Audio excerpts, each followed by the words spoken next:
अस्सलामुअलैकुम, आप देख रहे हैं जेएन न्यूज और मैं हूं आपकी मेजबान सुंबल ज़िया।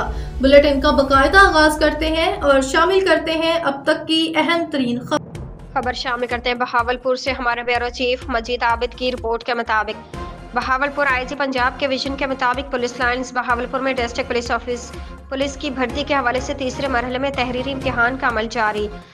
भर्ती ब्राय कांस्टेबलान लेडी कांस्टेबलान 2025 के हवाले से पंजाब पुलिस में भर्ती का अमल जारी है। डिस्ट्रिक्ट पुलिस लाइंस में तीसरे मरहले में तहरीरी इम्तिहान का अमल शुरू है। तहरीरी इम्तिहान के मरहले में कामयाब उम्मीदवार अगले मरहले में इंटरव्यू में हिस्सा ले सकेंगे।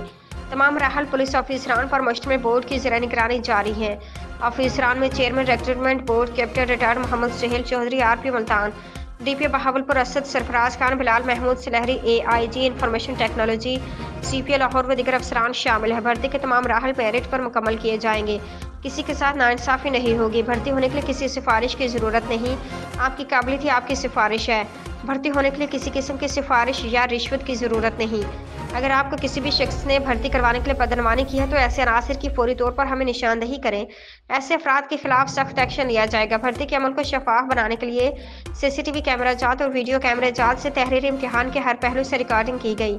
चेयरमैन रिक्रूटमेंट बोर्ड ने डीपीओ असद सरफराज खान के हमरा तहरीरी इम्तिहान में के हवाले से किए गए तमाम तरह इंतजाम का जायजा भी लिया।